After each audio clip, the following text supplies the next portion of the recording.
إن الحمد لله نحمده ونستعينه ونستغفره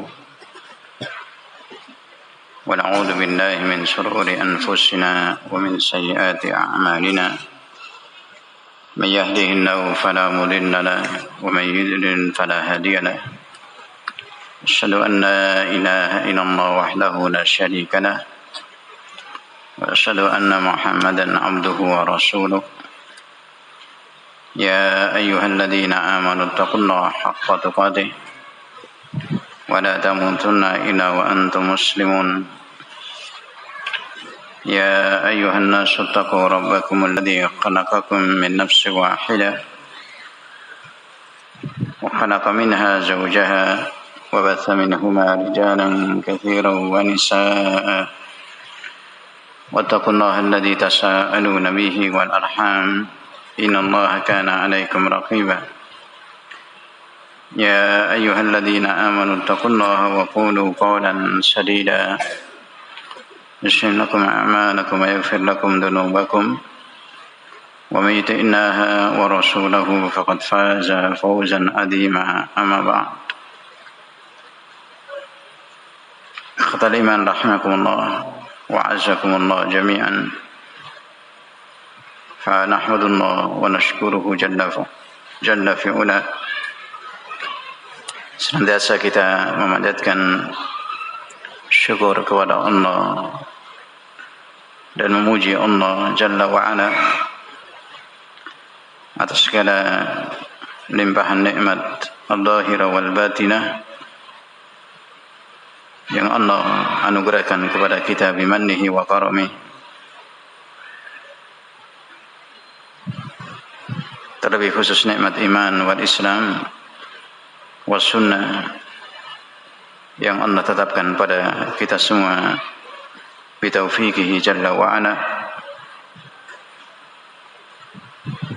Fa nasallallahu tabaraka wa ta'ala ay yaj'alana wa iyyakum min ibadihi syakirin. Insyaallah taala kita melanjutkan kembali مراجعة تفسير القرآن للشيخ العلامة المفسر محمد الأمين الشنقيطي رحمه الله. Pada surat Al-An'am ayat yang ke-52 fi qaulillahi jalla wa ala ولا تطرد الذين يدعون ربهم بالغداة والعشي يريدون وجهه ما عليك من حسابهم من شيء وما من حسابك عليهم من شيء فتطردهم فتكون من الظالمين. Kita telah membahas dari keterangan Syekh rahimahullah pada tafsir ayat yang mulia ini sampai pada kalimat Allah yuriduna wajhah, pembahasan yang berkaitan dengan keimanan menetapkan sifat-sifat bagi Allah Jalla wa'ala yang Allah tetapkan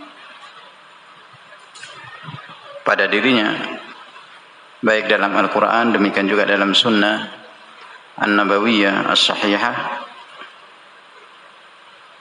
Demikian juga nama-nama Allah Jalla wa'ala, di mana telah kita bahas dari 3 pondasi yang dijelaskan oleh Syekh rahimahullah dalam kita mengimani dan menetapkan sifat-sifat bagi Allah Jalla wa'ala. Pada ringkasan yang dijelaskan oleh Syekh rahimahullah, pondasi yang pertama yaitu mensucikan Allah dengan tidak menyamakan Allah dan sifat-sifatnya dengan makhluk, dengan sifat-sifat makhluk. Kemudian yang kedua, menetapkan sifat-sifat seluruhnya bagi Allah yang dibangun di atas pondasi yang pertama. Kemudian yang ketiga, memutus atau membuang ketamakan kita untuk mengetahui hakikat bentuk dari sifat-sifat Allah Jalla wa'ala. Pada ayat yang mulia ini, sifat yang Allah tetapkan pada dirinya adalah wajah Allah Jalla wa'ala. Jika kita mengamalkan tiga pondasi tersebut, yang pertama, mensucikan sifat Allah dari kesamaan keserupaan dengan makhluk, dari wajah Allah sesuai dengan kebesaran dan keagungannya tidak sama dengan wajah makhluknya, manusia, hewan atau yang lainnya. Pondasi yang kedua, kita menetapkan dan mengimani sifat tersebut dibangun di atas pondasi yang pertama, yaitu menetapkan sifat wajah dan mensucikan wajah Allah Jalla wa'ala dengan tidak menyamakan wajah Allah dengan wajah makhluknya. Pondasi yang ketiga, kita membuang ketamakan untuk mengetahui bentuk wajah Allah Jalla wa'ala, karena Allah tidak mengkhabarkan kaifiyah atau bentuk wajahnya. Bahkan para ulama menanyakan bentuk sifat-sifat Allah, bentuk hakikat dari sifat-sifat Allah, itu adalah perkara bid'ah yang tidak pernah dilakukan oleh generasi awal umat ini, as-sahaba ridwanullah alaihim ajma'in. Taliqu bi jalalillahi wa 'azamatih, Allah khabarkan secara umum sifat wajahnya dzul jalali wal ikram, yang memiliki al-jalal, keagungan, ketinggian, kemuliaan, wal ikram, dari kemuliaan wajah Allah Jalla wa'ala. Bagaimana bentuknya? Allah a'lam bi nafsihi. Kita tidak boleh menjadi hamba yang tajarru', yang lancang, tidak beradab kepada Allah Jalla wa'ala. Allah yang lebih alim tentang dirinya. Demikian juga Rasulnya alaihi salatu wassalam, sebatas yang Allah khabarkan kepada beliau alaihi salatu wassalam dalam penetapan sifat-sifat bagi Allah subhanahu wa ta'ala. Kemudian setelah Syekh rahimahullah menjelaskan tiga pondasi tersebut, beliau mengingatkan kembali, qala rahimahullah, wa ana awkat lakum ayyuhal ikhwan anna jami'an sanaktakbalu min hadhihi dar sanantakilu min hadhihi dar ila al-kubur wa nastakbal sari'an min al-kubur ila arasatil qiyamah wa la shakka annana hunaka tunaqash an kulli ma qadimna wa ma aslafna min khairin aw syarrin wa mimma yas'aluna Allah anhu hal ma maddahtu bihi nafsi wa athbattu bihi ala nafsi aw athbattuhu li rasuli yu'addu tashbihan. Diingatkan kembali oleh Syekh rahimahullah pada keterangan berikutnya, beliau menekankan kembali dalam mengingatkan tulabul ilmi, kaum muslimin, bahwa sungguhnya kita semua akan berpindah dari kehidupan dunia ini kepada kehidupan alam kubur. Manusia seluruhnya akan meninggal, akan mati, dan akan dikuburkan. Mereka akan mengalami kehidupan alam kubur, alam barzakh. Dan setelah dari alam barzakh, alam kubur, secara cepat Allah Subhanahu wa taala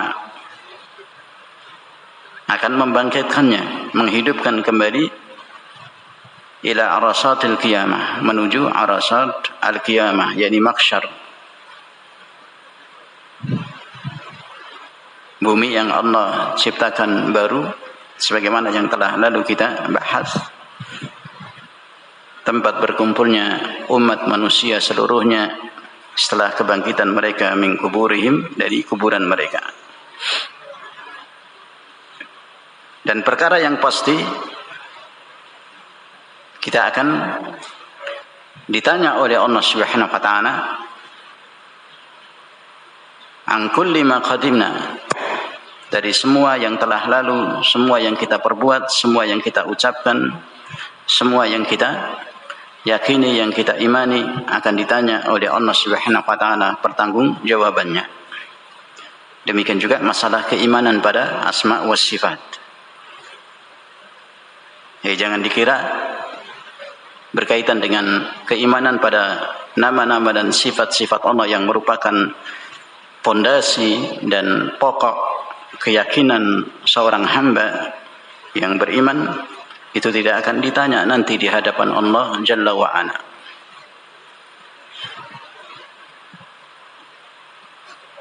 Tunaqash an kulli ma qadimna. Kita akan ditanya di hadapan Allah Subhanahu wa taala.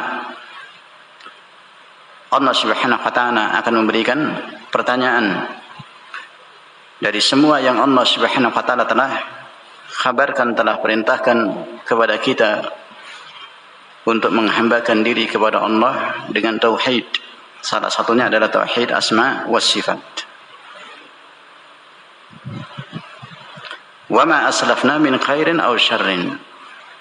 Demikian juga yang telah lalu dari amal perbuatan kita, yang baik ataupun yang jahat. Semua akan ditanya oleh Allah Jalla wa Ala di yaumul qiyamah, di mahsyar, di arasat al-qiyamah. Salah satunya sebagaimana dijelaskan di sini oleh Syekh rahimahullah, kita akan ditanya oleh Allah Jalla wa Ala. Allah akan memberikan pertanggungjawaban, pertanyaan kepada seorang hamba yang beriman dengan perkara penetapan sifat-sifat baginya yang Allah perintahkan kepada kita untuk mengimani sifat-sifat Allah Jalla wa Ala, yaitu pertanyaan, apakah dari ayat-ayat yang telah dijelaskan oleh Allah penetapan sifat-sifat baginya, pujian yang Allah Subhanahu wa taala berikan pada dirinya dari sifat-sifat kemuliaan yang Allah tetapkan pada dirinya, demikian juga Rasulnya Muhammad alaihi salatu wassalam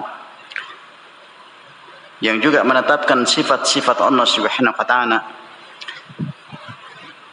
yu'addu tashbihan.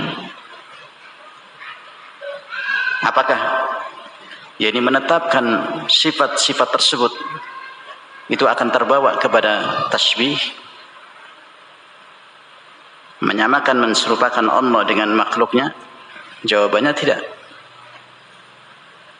Jika kita menjalani apa yang diajarkan oleh Allah dalam Al-Quran, tidak akan terbawa pada tasbih sebagaimana anggapan dan klaim karena kebebasan akal berfikir dari orang-orang Mu'tazilah, Asy'ariyah dan sejenisnya. Kalau kita mengamalkan apa yang diajarkan oleh Allah, menetapkan sifat-sifat Allah dan kemudian mensucikan sifat-sifat Allah dengan tidak menyamakan dan menserupakan sifat-sifat Allah dengan makhluknya, maka selesai keimanan kita yang diwajibkan oleh Allah Subhanahu wa taala kepada kita, mengimani sifat Allah, semua sifat-sifat Allah yang dikhabarkan dalam Al-Quran was Sunnah, kemudian mensucikannya, yaitu dengan tidak menyamakan sifat-sifat Allah dengan sifat makhluknya. Itu yang diajarkan oleh Allah Jalla wa'ala. Sehingga akan ditanya, pengajaran yang demikian dari Allah Subhanahu wa ta'ala, menetapkan sifat-sifat Allah, itu apakah melazimkan untuk mentasbih Allah, menyerupakan Allah dengan makhluknya? Tentunya tidak. Tidak mengharuskan seorang mentasbih, karena Allah sudah mengatakan laisa kamitslihi syai'. Tidak ada yang semisal dengan Allah, tidak ada yang serupa dengan Allah Subhanahu wa ta'ala.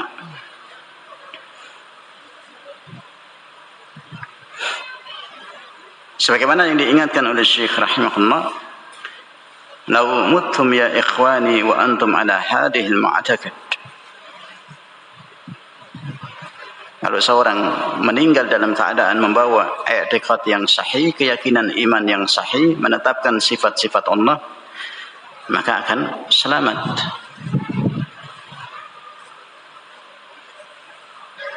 Berbeda dengan orang-orang yang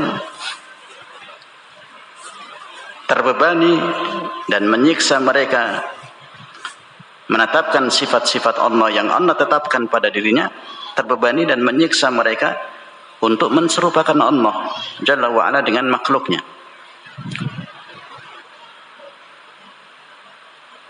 Sehingga mereka membebaskan akal liarnya untuk mereka dari sifat-sifat yang sangat jelas yang Allah tetapkan pada dirinya. Contohnya sifat wajah. Jika kita menuruti ta'lim pengajaran dari Allah, Allah menetapkan sifat wajah pada dirinya, kemudian kita diperintahkan untuk menetapkannya, kemudian Allah menegaskan ta'limnya laisa kamitslihi syai', tidak ada yang serupa dengan Allah, kita diwajibkan untuk mensucikan sifat yang kita tetapkan pada adatnya Allah, yang Allah tetapkan pada dirinya, serupakan sifat itu dengan sifat makhluknya. Wajah Allah taliqu bi jalalillahi wa azamati, sesuai dengan kebesaran dan keagungannya, sebagaimana Allah sifati wajah Allah Jalla wa'ala yang Allah tetapkan pada dirinya. Ini pengajaran yang datang dari Allah, ta'lim samawi. Kewajiban kita untuk berjalan sesuai dengan apa yang dikehendaki oleh Allah. Nah, golongan orang-orang yang membebani diri mereka dengan kelaziman atau keharusan jika menetapkan wajah Allah, nanti akan menyerupakan Allah dengan makhluk. Ini yang golongan orang-orang yang membebani, yang tidak Allah Subhanahu wa ta'ala bebankan kepada mereka dalam pengajarannya, ini yang akan mendapatkan niqash dan dimintai pertanggungjawaban di hadapan Allah Subhanahu wa ta'ala dari kebebasan akalnya dalam liarnya akalnya, dari racun-racun filsafat yang meracuni keyakinannya tersebut. Yang sungguhnya ta'lim dari Allah sangatlah mudah bagi hamba-hamba yang beriman yang mendapatkan taufik dari Allah Jalla wa'ala. Sehingga Syekh rahimahullah mengingatkan di sini,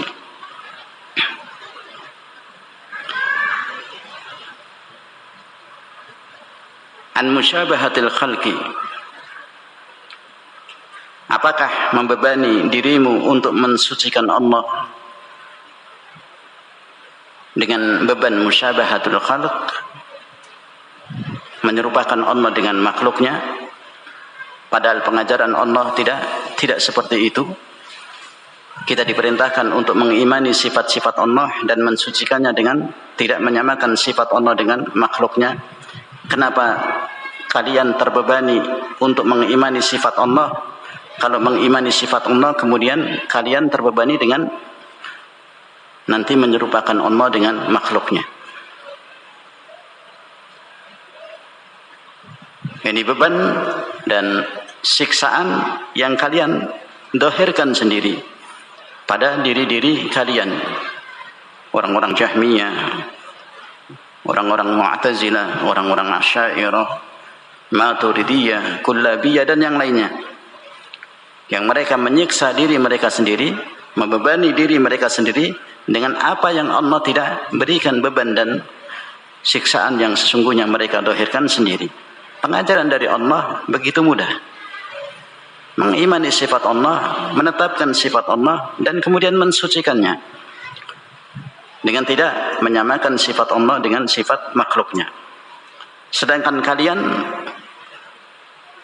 menyiksa diri kalian sendiri, mendohirkan siksaan pada diri kalian sendiri dan beban pada diri kalian sendiri dengan kalimat yang lahir dari kebebasan berfikir dan akal kalian.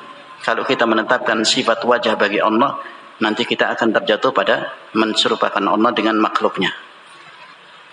Ini kalimat yang lahir dari kalian, yang menyiksa kalian sendiri dan membebani diri kalian sehingga syaitan la'anahullah masuk di dalamnya, dan mayoritas dari mereka disesatkan oleh syaitan jauh dari bimbingan akidah yang sahihah yang sesungguhnya sangat mudah.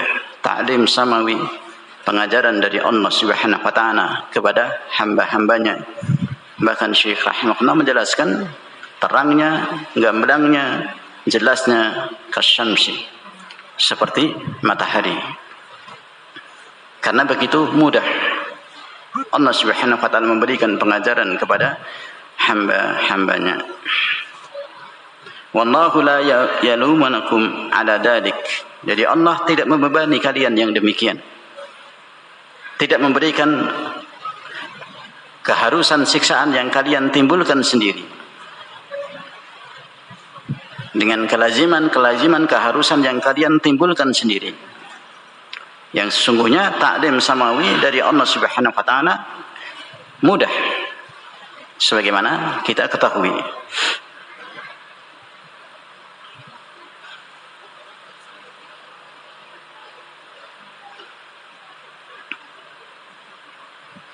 Atarawna annahu yalumukum ala annakum amintum bisifatihi. Jadi apabila kalian menjalani bimbingan atau taklim langsung dari Allah, itu begitu mudah dengan kalian mengharuskan keharusan yang lahir dari akal-akal kalian, itu memberikan beban dan siksaan kepada kalian, dan ujungnya menyesatkan kalian dari akidah keimanan pada sifat-sifat Allah Subhanahu wa taala. Nah, ini akan ditanyakan oleh Allah Subhanahu wa taala. Allah Subhanahu wa taala akan memberikan niqash kepada mereka, hamba-hambanya yang tidak menetapkan sifat-sifat bagi Allah Jalla wa Ala. Apakah kalian sudah membenarkan, mengimani sifat-sifat yang aku tetapkan pada diriku? Kenapa kalian tidak mau beriman, menetapkan sifat-sifat yang aku tetapkan pada diriku, yakni Allah Subhanahu wa taala, dengan kalian mengharuskan perkara yang sesungguhnya itu menyiksa kalian, membebani diri kalian sendiri, karena kalian keluar dari pengajaran samawi dari Allah Subhanahu wa taala yang begitu mudah dalam mengimani nama-nama dan sifat-sifat Allah Subhanahu wa taala. Demikian juga yang ditetapkan oleh Rasulullah sallallahu alaihi wasallam dari sifat-sifat Allah Subhanahu wa taala. Wala bima qad nassa rasuli sallallahu alaihi wasallam fima athna bihi alayya tasdiqan mabniyan ala asasi tanjih.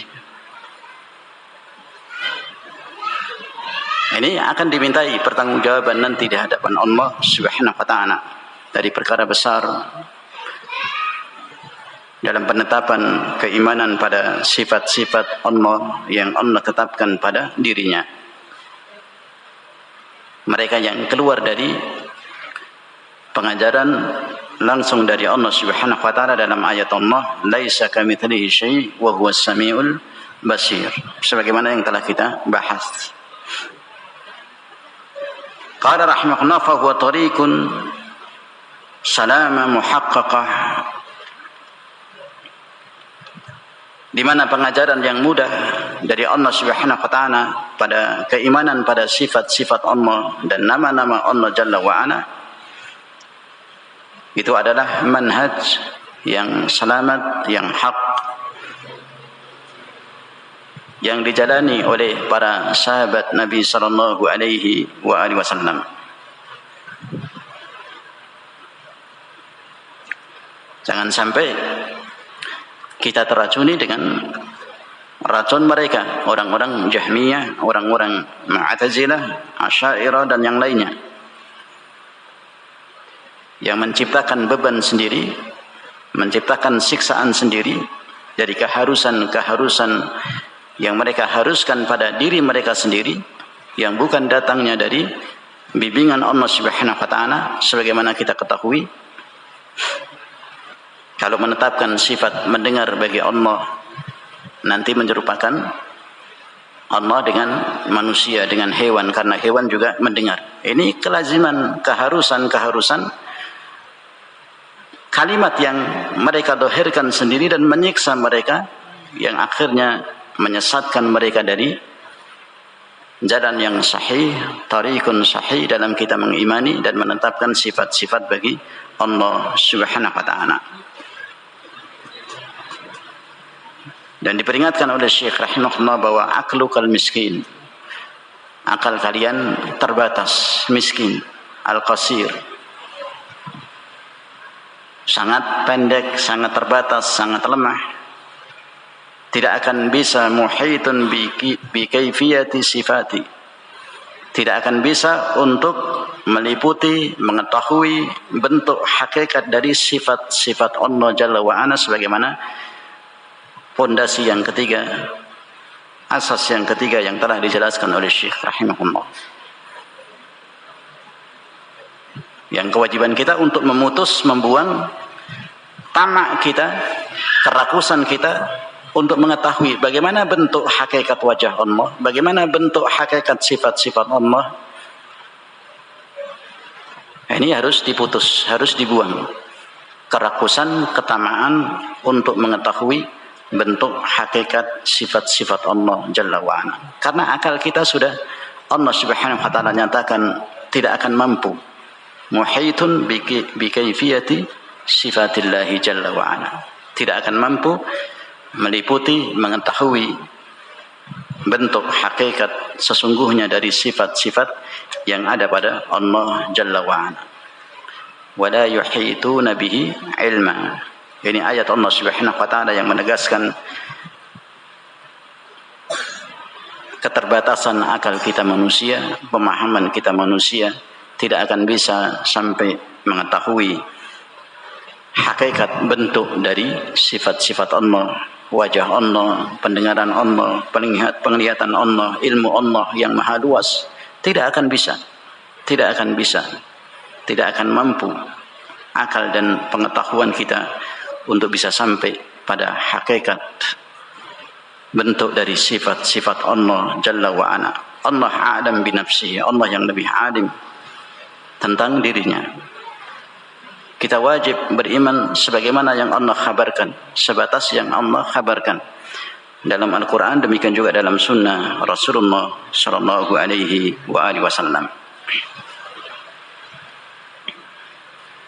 Qala rahimahullah, fahadihi tariqun salamah muhaqqaqah wa hiya allati sara 'alaiha an-nabi sallallahu alaihi wasallam was salafus salih wal qurun al-mashhud lahum bil khair. Jadi akidah yang selamat, yang bebas dari penyerupaan Allah dengan makhluknya, menetapkan semua sifat-sifat Allah tanpa mengganti artinya, tanpa mengubah artinya, dan menyerupakan sifat-sifat Allah Subhanahu wa taala dengan makhluknya. Dan kita manusia menempatkan diri sebagai makhluk yang penuh dengan keterbatasan. Kita mengimani semua sifat-sifat Allah yang Allah tetapkan seluruhnya, demikian juga Rasulnya alaihi salatu wassalam, sebagaimana yang dikehendaki oleh Allah. Akidah yang demikian adalah akidahnya generasi terbaik umat ini, salafus saleh, yang mereka berjalan bersama dengan Nabi Muhammad sallallahu alaihi wasallam pada al-qurun al-masyhud lahum bil khair, yang dipersaksikan akan kebaikan dan kesempurnaan dari akidah mereka, para sahabat Nabi sallallahu alaihi wasallam. Baida lailuha kanahariya, akidah yang sangat jelas, malamnya seperti siangnya karena terang benderang. Akidah yang mudah yang diajarkan oleh Allah Subhanahu wa taala kepada hamba-hambanya. Tetapkan sifat Allah yang Allah tetapkan pada dirinya atau yang Rasulullah tetapkan pada Allah, dan sucikan sifat-sifat Allah tersebut dengan tidak menyamakan sifat-sifat Allah dengan makhluknya. Itu mensucikan sifat-sifat Allah yang kita tetapkan pada Allah, yang Allah tetapkan pada dirinya atau Rasulnya alaihi salatu wassalam. Dan kita membuang ketamakan kerakusan kita untuk mengetahui bentuk hakikat dari sifat-sifat Allah yang Allah tetapkan pada dirinya, karena akal kita terbatas, dan itu sudah dinyatakan oleh Allah. Jika kita melalui 3 pondasi tersebut dalam mengimani sifat-sifat Allah, maka akan selamat akidah kita sesuai dengan apa yang diyakini, yang berjalan di atasnya Nabi kita Muhammad sallallahu alaihi wasallam. Demikian juga para sahabat Rasulullah sallallahu alaihi wasallam. Sebagaimana kita ketahui, timbulnya akidah sesat itu setelah berakhirnya masa as-sahabah ridwanullah alaihim ajmain. Baru timbul akidah yang sesat yang tidak ada di masa as-sahabah ridwanullah alaihim ajmain. Di masa as-sahabah akidahnya satu, sebagaimana kita ketahui. Tidak ada di sana akidah Jahmiyah yang menolak sifat-sifat Allah, yang menolak nama-nama Allah Subhanahu wa taala. Jahmiyah timbul setelah berakhirnya generasi as-sahabah ridwanullah alaihim ajmain, yang dipelopori oleh Jahm bin Safwan, yang mengibarkan bendera penolakan pada semua nama-nama Allah Subhanahu wa taala, demikian juga sifat-sifat Allah Subhanahu wa taala. Mereka sesungguhnya adalah para pengikut filsafat Yunani. Pengikut filsafat Yunani. Kemudian berkembang dari mereka, ada yang mengikuti filsafat batiniyah, Ismailiyah, Qaramitah, seperti Ibnu Sina. Ini juga ahli filsafat yang menolak nama-nama Allah Subhanahu wa taala dan sifat-sifat Allah. Dan itu di luar masa generasi sahabah yang mulia ridwanullah alaihim ajmain. Berkembang lagi dari filsafat Sufiyah, Ittihadiyah, seperti yang dipelopori oleh Ibnu Arabi, bukan Ibnul Arabi pakai alif lam, tapi Ibnu Arabi. Ini pelopor dari filsafat Sufiyah, yang mereka menolak nama-nama dan sifat-sifat Allah Subhanahu wa taala. Nafyul asma was sifat. Mereka mengingkari nama-nama dan sifat-sifat Allah Subhanahu wa taala.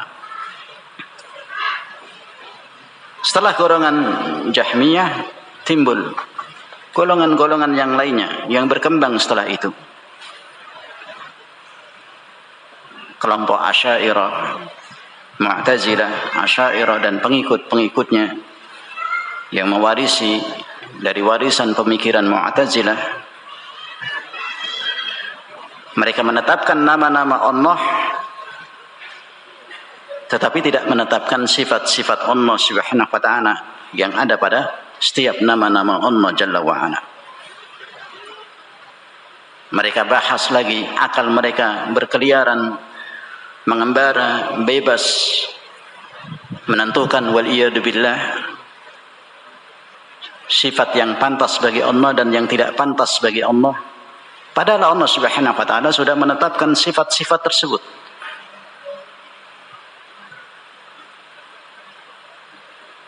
Mereka bangun di atas akalnya, apakah sifat itu pantas bagi Allah atau tidak? Masuk akal apa tidak?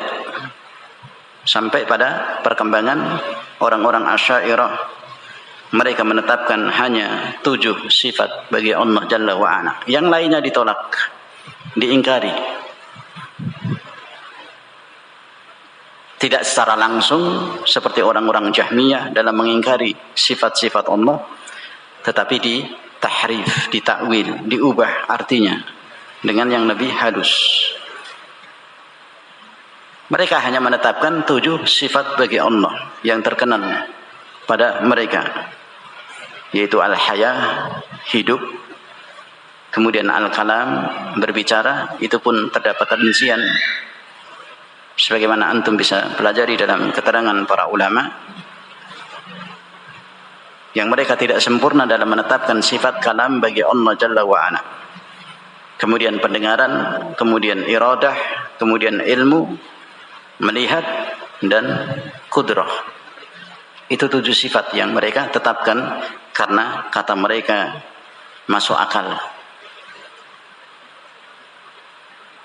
Adapun selainnya yang sekian banyak yang Allah Subhanahu wa taala tetapkan sifat-sifat pada dirinya, pada zatnya Allah Subhanahu wa taala, terlebih lagi sifat dzatiyah atau sifat fi'liyahnya Allah Jalla wa ala, seperti wajah, mereka tidak terima, mereka ingkari karena kata mereka tidak masuk akal.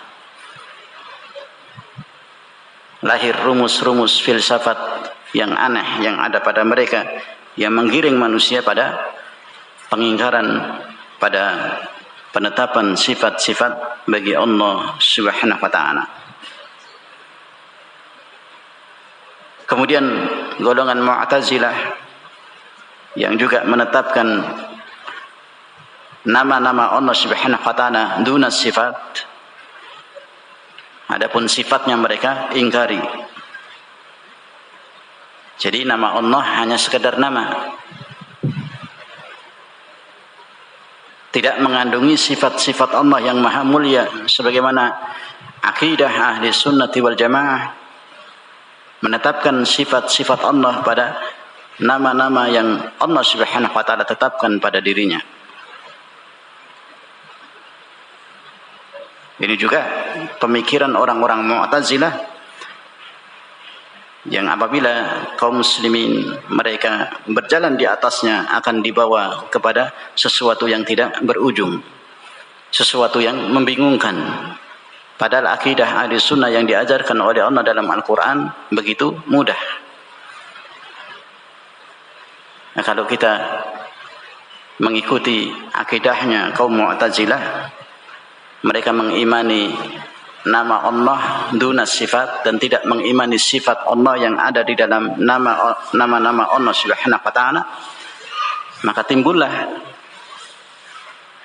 pemahaman yang aneh dan sesat yang ada pada mereka. Jadi Allah sami'un bila sama'. Allah memiliki nama Sami tetapi tidak memiliki sifat mendengar. Allah basir bila basar. Allah memiliki sifat memiliki nama basir tetapi Allah tidak melihat. Karena tidak menetapkan sifat yang ada dalam nama-nama Allah Subhanahu wa taala. Allah tetapkan alim, bahwa Allah Subhanahu wa taala salah satu min asma'illah adalah alim bila ilm. Nah, Allah alim tetapi tidak berilmu. Ini perkara-perkara yang aneh, dari pemikiran-pemikiran yang aneh yang bersumber dari ilmu filsafat yang ada pada golongan ahlul bidah seperti Jahmiyah, demikian juga Mu'tazilah yang berkembang terus sampai pada zaman kita sekarang ini. Manusia-manusia yang lancang tajarru ilallah, tidak beradab kepada Allah Subhanahu wa taala, membahas tidak sebagaimana yang Allah Subhanahu wa taala kabarkan tentang dirinya, padahal Allah yang paling tahu tentang dirinya. Allah kabarkan, tetapkan sifat-sifat bagi dirinya. Sedangkan manusia ahlul bidah, mereka lancang membahas di luar sana dengan kebebasan akalnya, dengan kebebasan filsafatnya dan seterusnya, dari ilmu-ilmu yang tidak terbimbing di atas bimbingan wahyu ilahi min indillahi subhanahu wa ta'ala. Ini perkara yang sangat aneh dan sesat. Allah alim tapi tidak berilmu. Allah sami' tetapi tidak mendengar. Allah basir tetapi tidak melihat. Allah qadir tetapi tidak memiliki kudrah. Allah rahim tetapi tidak memiliki rahmah.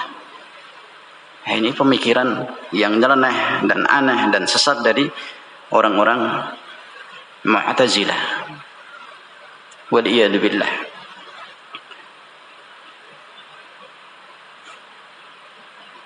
Adapun ahli sunnati wal jamaah sebagaimana kita ketahui, mudah taklim samawi yang diajarkan oleh Allah Subhanahu wa taala, laisa kamitslihi syai' wa huwas samiul basir, sebagaimana yang kita bahas.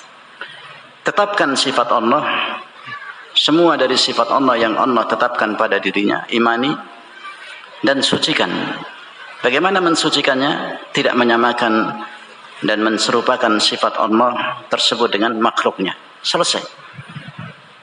Kemudian kita membuang kerakusan kita untuk mengetahui bentuk hakikat sifat Allah, karena akal kita, pemahaman kita tidak akan bisa sampai mengetahui hakikat bentuk sifat-sifat Allah, demikian juga zatnya Allah.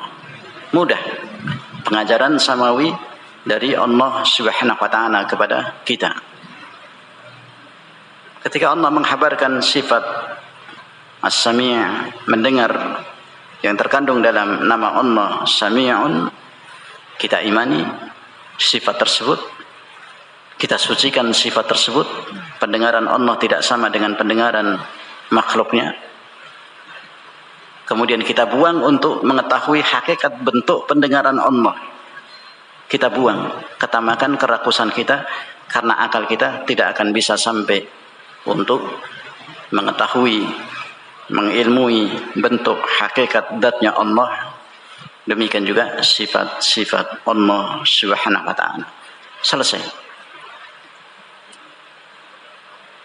Nah, di luar sana banyak yang tergelincir, banyak yang tersesat, bukan hanya dari kalangan awamnya, bahkan dari kalangan ulamanya.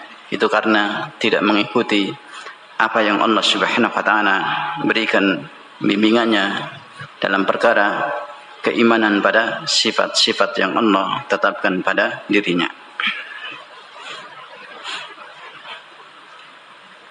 Qala rahimahullah, lianna 'ala al-'abdi ay yunazzihahu khaliquhu an musyabahatil khalqi wa ay yu'min bi sifati rabbih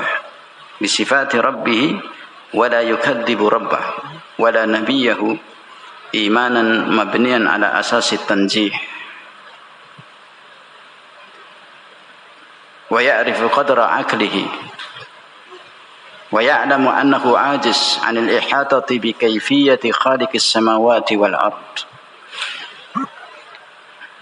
Pada keterangan Syekh rahimahullah dalam rinciannya ini, beliau menegaskan kembali, bagi seorang hamba kewajiban baginya untuk mensucikan Khaliqnya, yaitu Allah Jalla wa'ala yang menciptakannya, an musyabahatil khalqi, mensucikan zatnya Allah, mensucikan sifat-sifat Allah dengan cara tidak menserupakan Allah dan menyamakan Allah dengan makhluknya. Jadi kewajiban kita sebagai hamba Allah untuk mengimani sifat-sifat Allah yang Allah tetapkan pada dirinya dan tidak mendustakannya. tidak mengingkari sifat-sifat Allah, baik pengingkaran secara terang-terangan seperti orang-orang Jahmiyah, atau pengingkaran secara samar seperti orang-orang Mu'tazilah, Asy'ariyah, Maturidiyah dan sejenisnya, dengan mengganti artinya yang lebih bisa diterima oleh kaum muslimin. La yukadzib, tidak kita mendustakan, mengingkari sifat-sifat Allah yang Allah tetapkan pada dirinya. Demikian juga yang ditetapkan oleh Rasulullah Nabiyyuna Muhammad sallallahu alaihi wa alihi wasallam. Keimanan kita dibangun di atas asas pondasi yang pertama, yakni mensucikan Allah. Dalam kita menetapkan sifat Allah dibangun di atas pondasi yang pertama, yaitu mensucikan sifat-sifat tersebut yang kita tetapkan bagi Allah dengan tidak menyamakan, menserupakan dengan sifat makhluknya.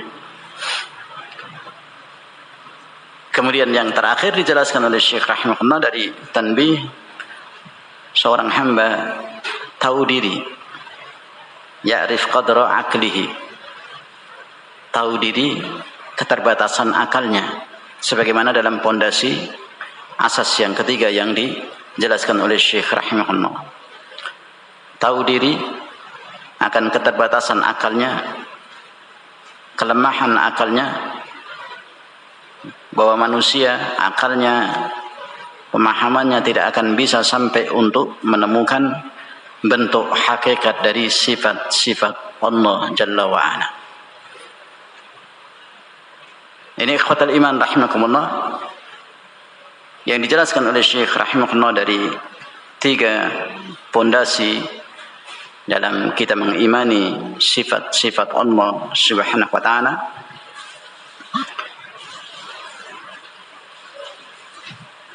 Dijelaskan oleh Syekh rahimahullah berikutnya dari taujih beliau setelah membawakan ayat dari 3 pondasi yang telah kita bahas. Laisa kamitslihi syai', tidak ada yang serupa dengan Allah. Pondasi yang pertama, yang kedua, wa huwas samiul basir, penetapan sifat mendengar dan melihatnya Allah. Dalam ayat ini kita wajib untuk menetapkan dan mengimani sifat tersebut bagi Allah, dibangun di atas pondasi yang pertama, yaitu mensucikan sifat yang kita tetapkan kepada Allah Jalla wa'ala. Kemudian ayat yang ketiga dari pondasi yang ketiga, wala yuhituna bihi ilma, bahwa keterbatasan akal kita, pemahaman kita, pengetahuan kita sudah dinyatakan oleh Allah Jalla wa'ala. Kita lemah dan tidak mampu untuk bisa sampai mengetahui, meliputi bentuk hakikat zatnya Allah dan sifat-sifat Allah subhanahu wa ta'ala. Sebagaimana kemarin kita ingatkan, yang juga diingatkan oleh para ulama, jangankan Allah, ruh yang ada di jambina, yang ada di sisi kita, di tubuh kita, kita tidak mengetahui bentuk ruh tersebut. Ruh keluar dari jasad kita, jasad sudah tidak punya daya, mati, lemas, kaku. Nah, ruh bersatu dengan jasad kita, ada di jambina, ada di sisi kita, tetapi kita tidak mengetahui bagaimana bentuk ruh, hakikat bentuk dari ruh tersebut. Itu makhluk. Ini khaliqus samawati wal ard, pencipta alam semesta ini, yang menyatakan sendiri bahwa akal kita tidak akan bisa sampai mengetahui hakikat bentuk dari zatnya Allah dan sifat-sifat Allah.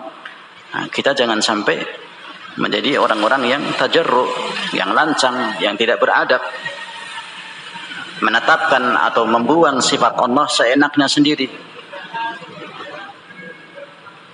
Padahal Allah yang lebih alim, lebih mengetahui dirinya, dan Allah sudah tetapkan sifat-sifatnya dan nafikan sifat-sifat jelek dari Allah Jalla wa'ala. Kita mestinya berhenti, beradab kepada Allah, mengimani atau menafikan sifat bagi Allah sesuai dengan yang dikhabarkan oleh Allah. sebatas yang dikhabarkan oleh Allah dan Rasulnya Muhammad sallallahu alaihi wasallam. Jangan menyiksa diri kita, jangan membebani diri kita sebagaimana orang-orang ahlul bidah, Jahmiyah, Mu'tazilah, Asy'ariyah, dengan kalimat-kalimat yang menyiksa, dengan kalimat-kalimat yang membebani. Kalau menetapkan sifat Allah, sifat wajah Allah misalnya, nanti akan bisa menyerupakan Allah dengan makhluknya. Ini kalimat-kalimat yang membebani, menyiksa mereka ahlul bidah, yang akhirnya menjerumuskan mereka pada kesesatan yang lebih jauh dalam menolak sifat-sifat Allah Jalla wa'ala. Allah sudah mengajarkan kepada kita bagaimana menetapkan sifat Allah di atas dasar at-tanjih, mensucikan sifat tersebut dari kesamaan keserupaan dengan makhluknya. Selesai.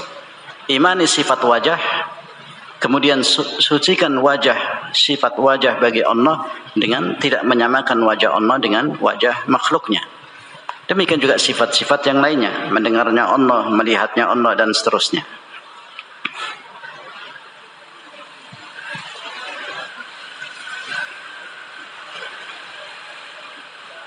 Qala rahimahullah, fa'alaina ma'asyiral mu'minin an numarra ayat as-sifat wa ahadithuha wa nusaddiqu Allah bima madaha bihi nafsahu wa na'lam annahu la yamdahu nafsahu binaqsin wala batil wa la yuthni ala nafsihi illa bikamalin wa jalalin. Ini juga faedah yang sangat agung, yang sangat penting dari Syekh rahimahullah, yang mungkin tidak terlintas dalam pikiran kita tulabul ilmi. Bagi kita ma'asyiral mu'minin, segenap orang-orang yang beriman, kata Syekh rahimahullah, kewajiban kita untuk berjalan di atas ayat-ayat sifat dan juga hadis-hadis yang menetapkan sifat-sifat bagi Allah, mengimaninya, membenarkannya pada sifat-sifat yang Allah tetapkan pada dirinya atau Rasulullah tetapkan pada Allah Jalla wa'ala, atau sifat-sifat yang mendapatkan pujian dari Allah yang Allah tetapkan pada dirinya. Faedah muhimmah yang dijelaskan oleh Syekh,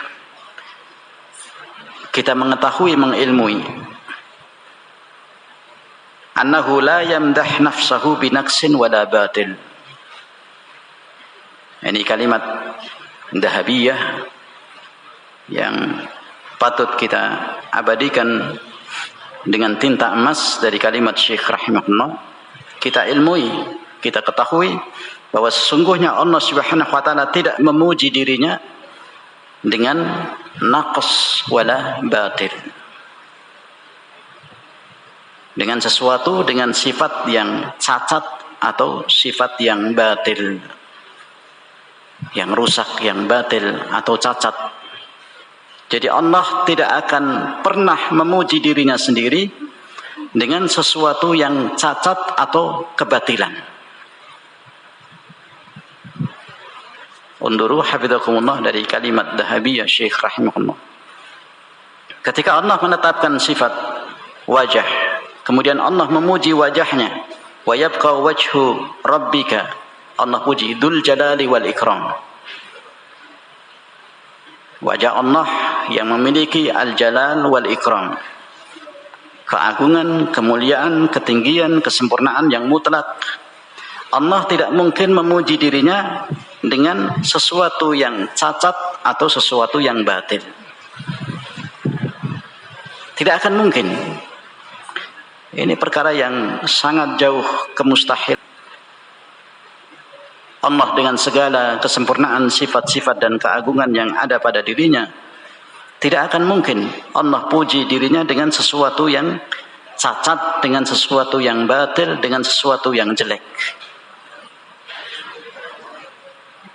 Dari sini kita mengetahui bagaimana kelancangan mereka ahlul bidah dan orang-orang yang membebaskan akalnya, mengembarakan akalnya.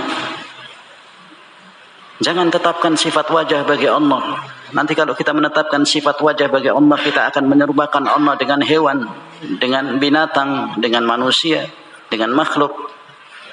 Siapa yang membebani kalimat-kalimat yang demikian? Datangnya dari syaitan, la'anahullah. Allah tetapkan sifat wajah pada dirinya, dan Allah bahkan memuji secara khusus sifat wajahnya Allah Jalla wa'ala. Dan Allah tidak mungkin memuji dengan sesuatu yang cacat dan kebatilan. Jadi semua yang ditetapkan oleh Allah adalah sempurna. Pada kalimat berikutnya, wala yuthni ala nafsihi illa bikamalin wa jalalin. Jadi Allah tidak memuji, tidak menetapkan pada dirinya satu ketetapan, satu sifat pada zatnya, illa bikamalin wa jalalin, kecuali kesempurnaan dan keagungan. Ini kalimat dhahabiyah, ikhwatal iman rahimakumullah. Dan kita mengetahui sifat hakim. Allah memiliki nama hakim dan terkandung padanya sifat hakim. Wada'a asy-syai' ala mawdi'ih, sempurna, menetapkan sesuatu pada tempatnya, sempurna. Tidak akan mungkin Allah Subhanahu wa taala memuji, menetapkan sifat pada dirinya itu adalah sebagai sifat yang jelek, sifat yang rusak, sifat yang batil, sifat yang cacat. Tidak akan mungkin. Dan di sana terdapat kaidah an-nafyu, penafian sifat-sifat jelek dari Allah Jalla wa'ala yang Allah nafikan dari dirinya.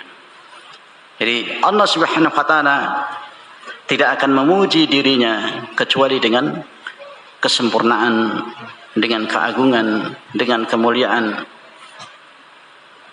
dan segala kesempurnaan mutlak yang ada pada zatnya Allah Subhanahu wa ta'ala.